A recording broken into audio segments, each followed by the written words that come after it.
Hey everyone, how you doing today? Topic number 2 with Omar. And if you watched episode 1, you can tell he's on his phone now. How you doing, buddy? Pretty good. How are you? We lost internet, Yeah, so now we got the phone. that's all right, man.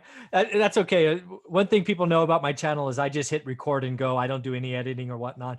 So let's summarize episode 1 of the morning. It's really about taking care of yourself, watching what you allow between your ears, taking 5, 10, 15 minutes a day, 4 or 5 days a week to kind of check your mental state, right? Yes. Awesome. Well, hey, episode number 2 is something that I think might even be more important for people watching this, and that is the spring and summer selling season has already started, and I like to call it bananas, and you actually called it, Michael, it's just stupid. So let's talk about it. So yeah, the spring summer frenzy of buying is here because everyone's in that mindset. Think about it. Everything's open now for the most part. Everybody wants to go places. Everybody wants to go, oh, let's go here, let's go there. But the biggest point that I'm going to make is that now people are realizing that, hey, you know what? If this happens again, I want a different house. I want a different house. I want to sell mine right now and go buy a different one. Yeah, and also let's not forget, like, kind of the sugar and spice on top of this is interest rates are rising, and people see that, right? They probably Yep. expect them going forward. So, and I've been doing this 20 years. That is going to pull forward demand, right? There was demand that maybe naturally 3, 4, 5 months out. It's going to get pulled forward because shoot, I want a 3.3% mortgage, not a 3.8 or a 4.1 or whatever they're going to be next year. I'm doing it now before rates go up, man. This spring and summer selling season is going to be freaking nuts. Oh, it's going to be insane. And we had just to give you some perspectives here. A couple properties we put on the market, nice houses, they happen to be my flips, and really nice turnkey. We've got 12 to 15 offers each one, 40K over, 50,000 over.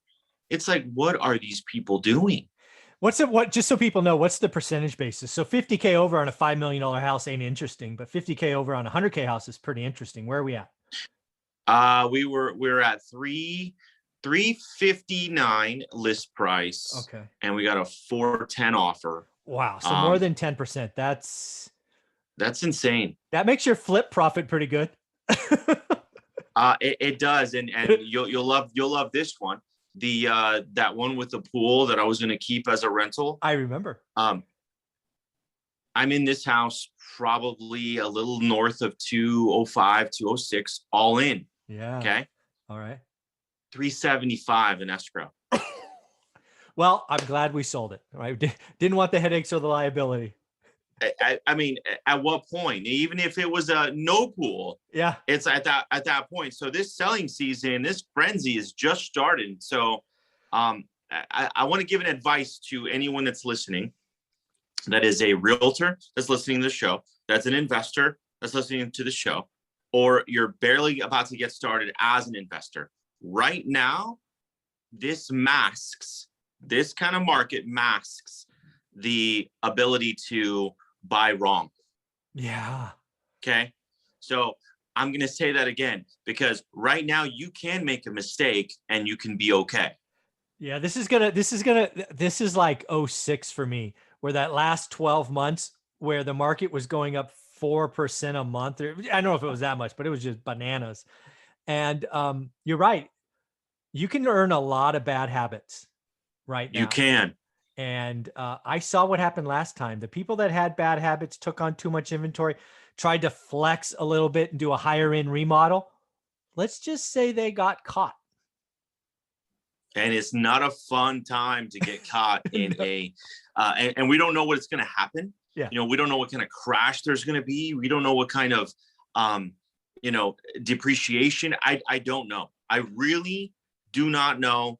All I know is that right now you can't buy wrong.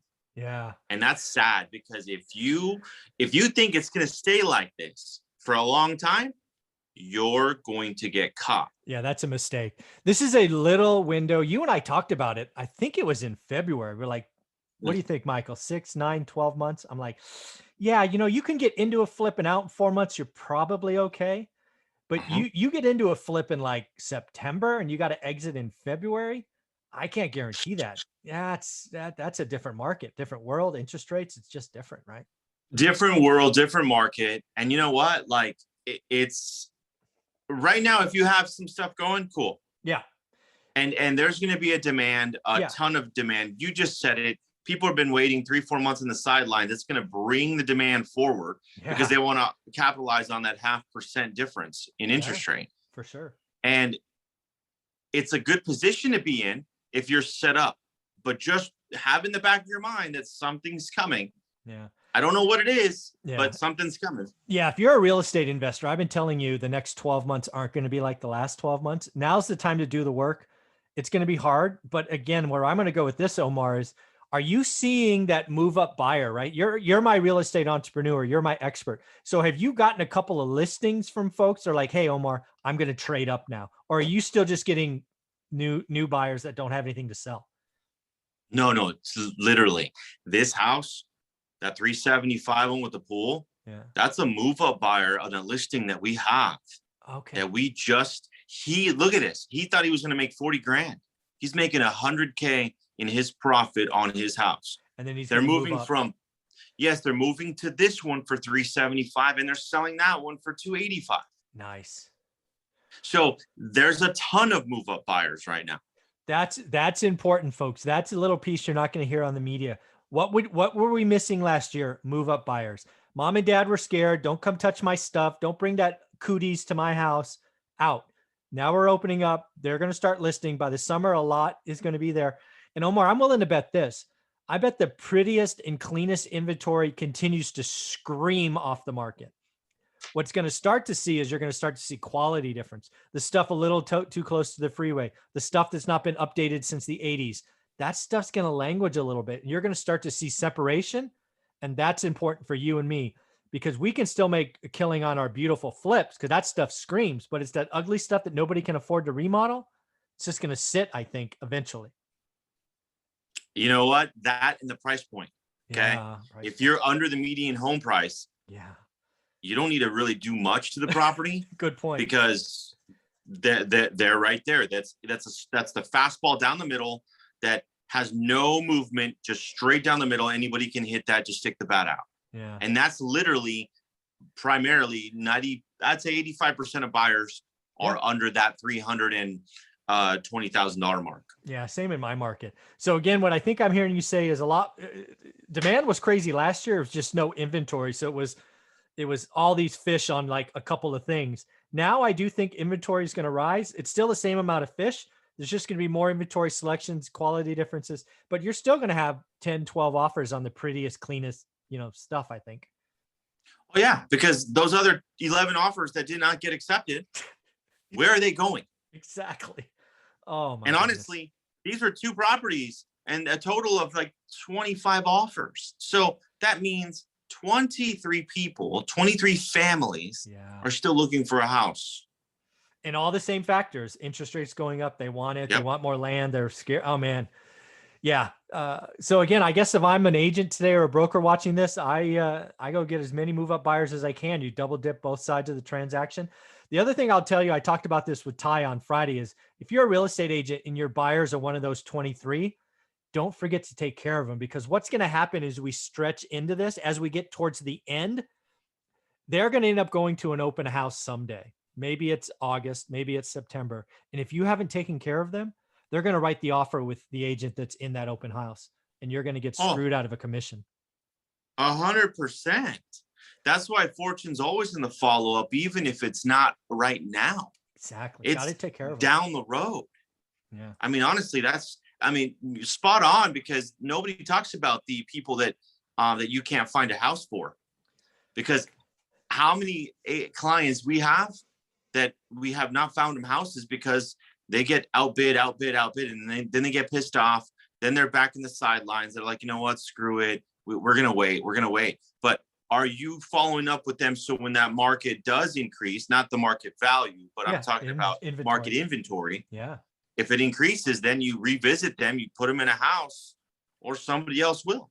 Again, I saw this last time, right? Last time things went bananas and we had that the market, gets soft, demand comes up. I can't tell you how many agents say, "Oh my God, I can't believe my buyer did that to me.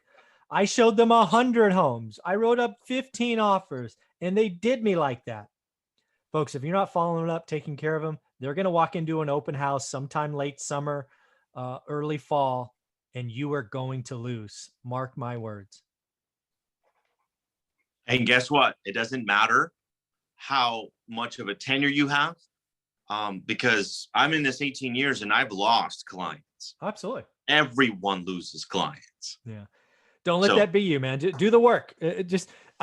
Real estate agents, I don't want you to, you're just like consumers, right? It goes one way, you think it'll go on longer than you think it is, and it changes and you're not ready for it.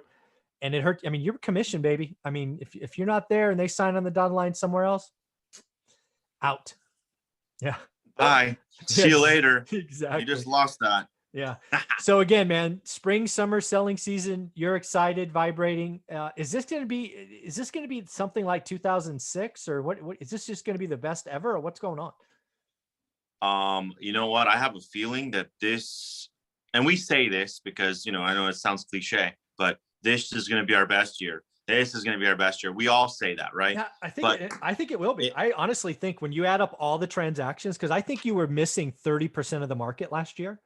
I think you're going to get that back this year, plus the other natural 30 that would have moved anyway. It's going to be just. And seeing that's one side of the equation. That's the real estate residential side of it. You still have the flipping aspect of it. Exactly. And it's like what was a decent single of $20,000 to $30,000 in a flip, which is cool, now becomes a $60,000, $70,000 because of the appreciation. Yeah, it's gonna be crazy. It's stupid. I mean, I love it. I absolutely love it. Yeah, it's gonna be fun, man. Well, I look forward to catching up with you next week. We both got to go. We got 10 o'clock. I appreciate you, man. You have fun. All right, take care of yourself. You too. Thanks. Michael. Bye.